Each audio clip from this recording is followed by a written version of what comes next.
All right, we are back with the star of the show today, the picanha.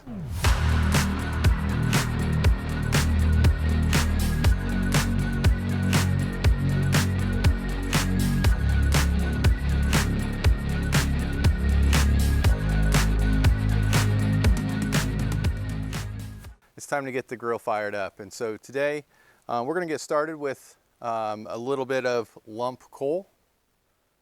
And we're going to get that hot and ashed over and get the grill going. And then we're going to throw on some splits once we start cooking the picanha. So we're just going to go ahead and add some lump to my chimney.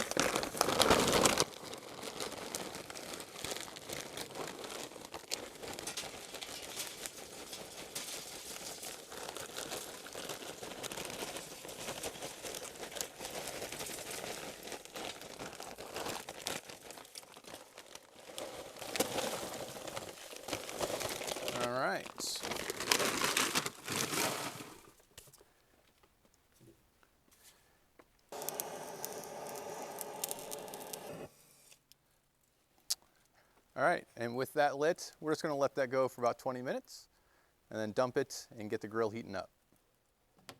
All right, welcome back everyone. Hey, as we wait for the lump to go ahead and ignite and ash over, let's talk about the co-star of today's meal, which is the chimichurri. Now I'll say chimichurri is probably my favorite condiment, if you will, with any steak. The acidity of the chimichurri really cuts through the bold, the rich flavors of the beef. And so, you know, no matter what the steak is, I am routinely making some chimichurri to pair with it. And so that's what we're going to do today, is make my version of chimichurri. I warn you, this is not necessarily authentic. And so authentic chimichurri uses parsley, but I am not a big fan of parsley. I don't care for it, family doesn't like it. So I'm a big fan of making what you like and what you enjoy. And so I've modified the traditional chimichurri to use cilantro instead. And I find that with cilantro that you still get the great base flavor of the traditional chimichurri, but the cilantro takes a little bit of the bitterness away of the parsley, and it adds this nice citrusy lemon note to the chimichurri that parsley doesn't bring. And so that's what I always use. If you're up for trying a non-traditional chimichurri, it's, you know, give it a try. You may like it. I know we love it. So that's what we're going to do today. So the recipe is very easy. We're just going to start off with about a half cup of chopped parsley. So we're going to go ahead and get that done now. I'm just going to get the leaves off the stems and give it a rough chop.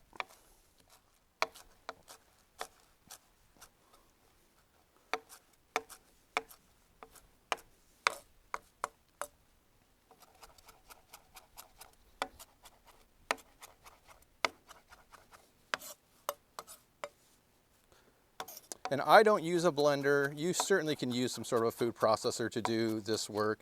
I like the chimichurri to have texture, and so I cut everything and chop everything by hand. All right, I think that'll be good enough. I just use a little mason jar as my bowl, my mixing vessel, if you will. It's easy, has a lid. You can just pour everything and shake it up, so it works well. If we can get it in. There we go.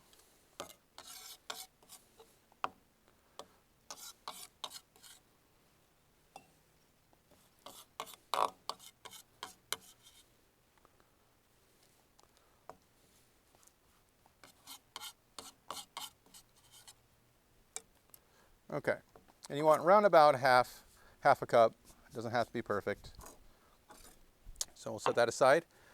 Then to this, we're just going to add a half teaspoon roughly of dried oregano, a teaspoon, I have sea salt, flaky sea salt with a little bit of pepper in there, about a teaspoon of salt and a pinch of pepper. We have one minced garlic, and I wouldn't put any more than one clove of garlic in. It could overpower it, so I stick with one. And then we're going to go to 2 tablespoons of red wine vinegar.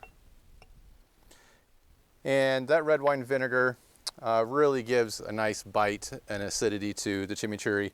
Allows it to cut through the big beef flavors. And then we're going to use then a 1/2 cup of olive oil. I'm using a medium. If you like bold, you can go with a more flavorful olive oil. We like to go with medium. So again, cook what you enjoy and enjoy it. So we're going to add about a 1/2 cup.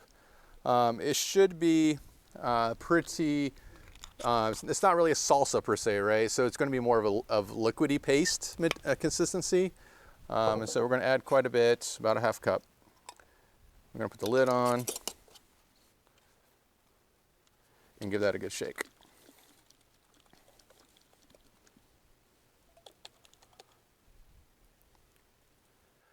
Okay, so now with that, the last ingredient we have is just to add this little red pepper. Traditionally, you'd add a chili.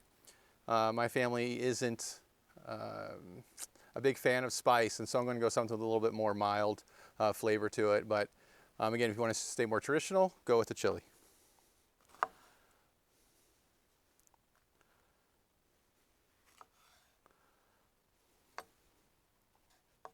And we're just going to chop this pepper into very small pieces. The pepper adds not only kind of a punch of color to the green chimichurri, but it also adds another little sweet, in this case, or spicy, depending on what you go with, flavor profile.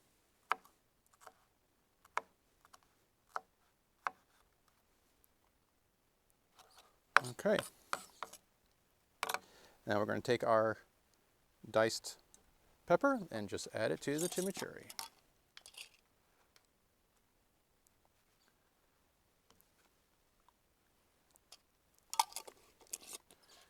Give it a shake.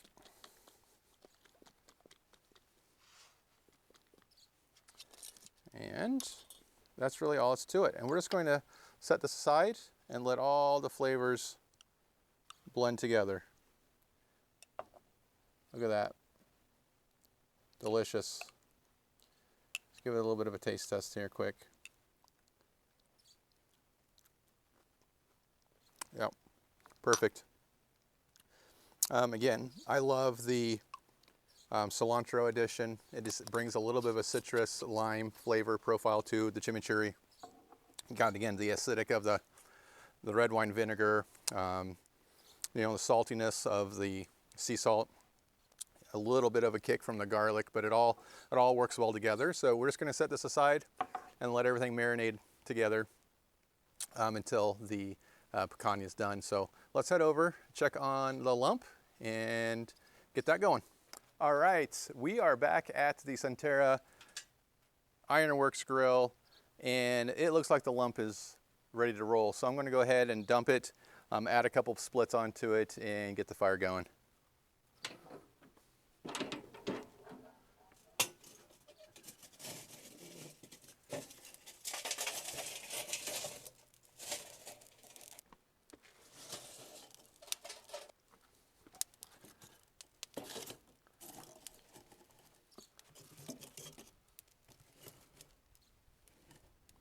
All right, so we just dumped the lump right in the middle, put a couple new splits right on top. I had the splits in the grill on each side of the chimney getting warm, and so it should take really no time for them to catch. And so you can see already those splits have caught, ignited, and we're just going to go ahead and close it up and let them ignite, warm up, and we'll get to the picanha in maybe 15 minutes. See you then. Welcome back, everyone, and here we are with the star of the show today, the picanha. The picanha is one of the most popular cuts of beef in Brazil. If you've ever been to a Brazilian steakhouse, you've no doubt had a picanha before. In the States, it's sometimes known as the sirloin cap or a rump cap.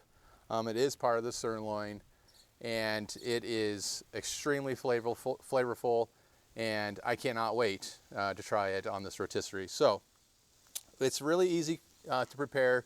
Now, depending on how you're going to cook your picanha, you're going to want to prepare it one of two different ways. And so you can see that the meat itself has a distinct grain running through it. And if you're going to cut this into traditional steaks that you'd cut and then cook like a steak and eat, you'd want to cut your steaks, your first cut along the grain to make your steaks. That way, well, after you're cooking it and you eat it, you're cutting against the grain. For what we're doing today, we're doing a traditional rotisserie with the picanha. So what we want to do, we're actually going to cut against the grain to make our steaks. That way, when we fold them and put them on the rotisserie, when we slice the meat off the rotisserie, our final cut as we slice the meat off is going to be against the grain, which is always what you want. And so just however you cook this, just make sure that you cut it in a way that your final cut before you eat it is against the grain. And so that's really all we're going to do, is just cut this into about 3 finger thick steaks. And so we should get 1, 2, 3, probably 4 or so out of this particular piece. It's about a 3-pound picanha. All right.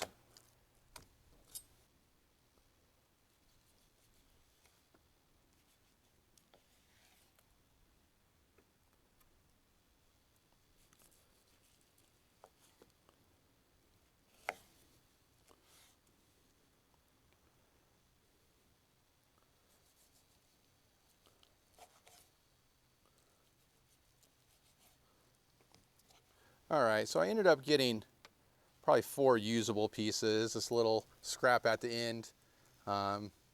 Good for you to cook quick on a pan or something while you're waiting for everything else to cook, so we'll set that aside. And now, once you have them cut, we're just going to then fold them, like so, to put them on the rotisserie. And so once you fold them, that gives them that classic traditional picanha look that you're probably used to, and very, very easy to pick out from your Brazilian steakhouse. And so all we're going to do to season these today is simple sea salt. We're going to go ahead and get these on the spit rod, get some sea salt on them, and that's it. We're going to let the rotisserie take care of the even cooking, and as it's cooking, this fat layer is going to begin to render, and it's going to basically just baste itself over and over and over again, dissolving the sea salt that we put on and just coating the entire piece of meat with flavor. So I can't wait. Let's get this going. We're going to go ahead and take our first one. Just going to try the best we can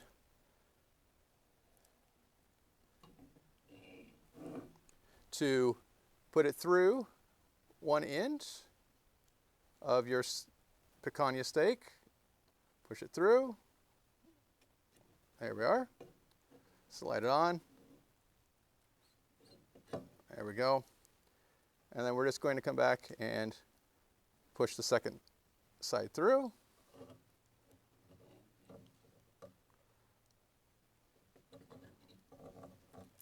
There we go. And just like that.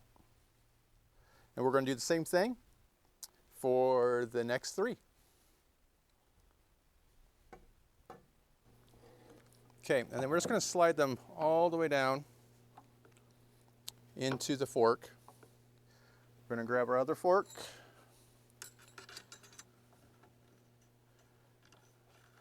And slide it into position.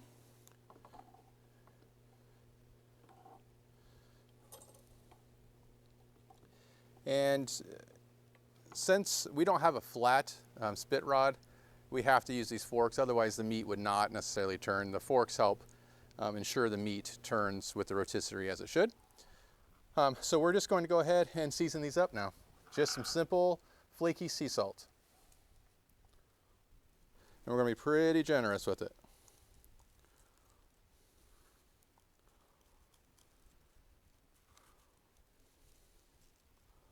I am not going to do the fat cap. I I think if I do the fat cap, it might get too salty, so we're just going to do the 3 sides of the meat.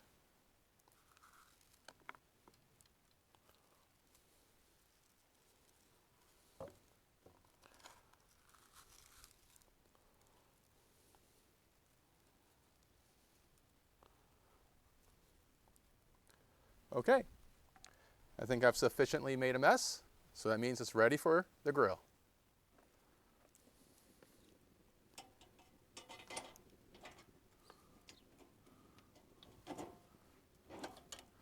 There we go. All right, let's go ahead and turn her on. All right, so that is about it. We've gotten the rotisserie on, we got our wood how we want it. It's burning nice and hot now. You can see that the picanha is already starting to render its fat and drip its juices down into the fire. It's already starting to base itself as it turns on the rotisserie. And all that fat is going to hit the fire and just add that much more flavor back into the meat. And I tell you, I just cannot wait for this to get done and give this a try tonight. This is going to be great. So we're going to give this a half an hour cook, and we're going to come back and then give it a look and see if we need to adjust anything. Check back. All right, everyone, welcome back. It's been 45 minutes since we last were here. I've been adding some logs to the fire as we go. This is obviously one of my first cooks with the grill, and the thing that surprised me so far is how many logs, how many splits I'm actually needing to put on the fire to keep it going. I've probably went through 12 or so splits so far on the cook. That included, heating it up and getting the coal bed ready and everything else, but still quite a bit of wood. And it's moving along. If you look at the meat, the fat cap is starting to show a little bit of caramelization. The meat's starting to get a little bit of that caramelization, and you can see the flame here at times. It's just kissing high enough where it kisses the meat. And that fat has just been basting this meat for the last 45 minutes, dripping into the fire and adding flavor back into the meat. All right, welcome back, everyone. We're here to check on it. We're going to do a temp reading. It may be done. We are at maybe an hour and 10 minutes in. Start probing. 125. That one's a little bit less at 118. Yeah, we're in the high 120s in most of them. So we're going to go ahead and remove the rotisserie from the fire and go ahead and set it on the counter to start resting. Then we're going to get to the second half of the meal, which is some grilled sweet corn. All right, so as we are letting the picanha rest, we're going to go ahead and make our side for the meal, which is some grilled sweet corn. It's July in Iowa, and you can't have a meal without sweet corn. So that's what we're going to do. We're going to grill it. So all we're going to do is really simple. Have your sweet corn. We're going to brush it in some olive oil, and then we're going to sprinkle it with this White Lightning double garlic butter seasoning. We love this stuff. We put it on chicken, lots of other things. So we're going to put it on the sweet corn and see how that works. So all we're going to do is put some olive oil on this sweet corn, and really that's just to give something for the seasoning to stick to. We're just going to take our seasoning and give them a nice sprinkle, a little bit of a coat. There we go. And it went all over the camera. That's the wind. I think my camera got more of the seasoning than the corn did. So we're going to sprinkle a little bit closer to the corn. How's that? My daughter's off camera laughing at me. But hey, outdoor cooking, that's what you get, right? All right, so we have them with some liberal amount of seasoning, not too much. Again, that's like a salt and pepper and garlic mix with a little bit of a sweetness to it, which should be good on the corn. So now what we're going to do is take these to the grill and get them going. All right, and so it's been about 5-7 minutes. You can see we're going to turn those, and we are getting some char on the corn. So we are going to go ahead and give them a turn. so they do not burn. And they roll. All right, let's turn them the other way, shall we? I'm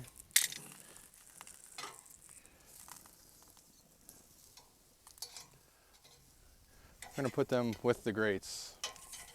Maybe they will not roll off that way.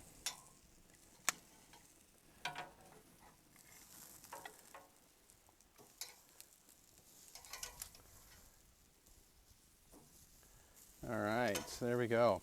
Okay, we're just going to give another 5-10 minutes. Be back. All right, bringing you back. We have had these on here for maybe 15 or 20 minutes, and you can see they're getting some nice char all the way around. So we are going to go ahead and take these off. They are ready. And you can see I went ahead and added the picanha back. It was resting. I didn't want to get too cold. So I've added them on top of the corn, let their juices kind of drip. Add additional flavor to the corn as it's cooking. So we're going to go ahead and take these over to the table and we get this picanha sliced up and see how we did. All right, everyone, we are finished. We have the picanha on the Sunterra Ironworks Santa Maria grill. Looks perfect. It looks good. It does. And then we have some charred grilled sweet corn to go with it. So I say, why don't we just dig into it? Oh yeah. All right, let's give it a go. So all we used on this for seasoning was salt, sea salt. And so it's not going to be as flavorful as some. So let's go ahead and so we pulled it off in the 130s, 120s. And so some of it's going to be more well done and some of it's going to be more rare. So obviously those around the outside will be more, but look at the juices flowing. Maybe more juicy than the other one. Yeah, there's a lot of juice. Wow. I don't get how it can get that juicy. Wow. All right, well so far I think that looks great. Yeah. All right, I'm gonna set this aside and we will give it a taste test. All right, now do you want some chimichurri or have it plain? Plain. Plain, all right. Let's do a plain first. All right, so some picanha off the Somerset Ironworks wood-fired grill. Give it a go. You want a piece? All right, cheers. Ding.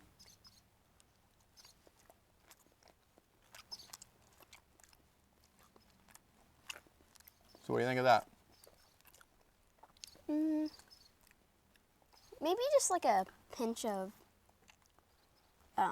what's it called? Salt or seasoning? Yeah, or? seasoning. So you just like a hint of seasoning, then it would be like. So you want more so seasoning on the piece of meat yeah. itself, yeah. Now, do you want to try a piece with some fat on it or no? No. Okay, we'll cut the fat off for you. I don't like the fat. All right, I'm going to try a piece with a little bit of fat, and I'm going to try with some of the chimichurri. So here we go. Man, that looks good. Sure you don't want to try it? All right. Maybe I'll try a little bit. Here, why don't you just try just a little bit of the seasoning right there. How's that? Yeah. Go with that. All right, let's see what we got. It's dripping. Here we go. Cheers.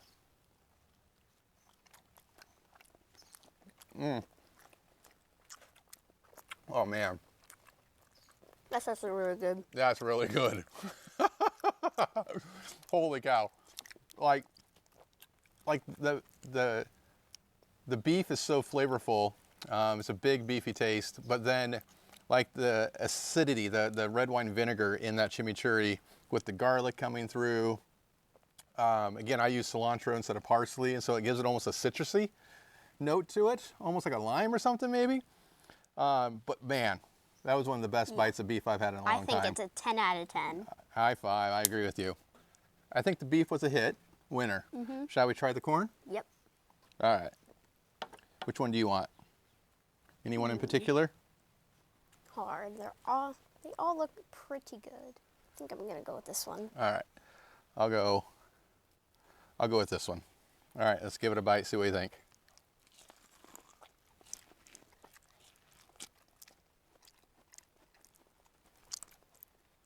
What do you think? It's really good. It's really good, isn't it? That crisp is just perfect. A little bit of char. Yeah, so it almost has a smoky, crispy flavor to it. Using the white lining double garlic butter, it has a nice garlicky, salt, peppery taste. You almost don't even need to put any butter on it. It's good just like this. So, yeah, very good. Well, I think we should go ahead, take this and get it inside for mom and brother as well to have some. We should probably share. Yeah. Yeah, I think so. All right, everyone. Thanks for tuning in. This was a success. That was a lot of fun. And I think part of having, you know, a wood-fired oven, a wood-fired grill is about the experience of cooking and spending time together, right? Yep. It's a lot of fun. So check back. Appreciate you watching. Take care.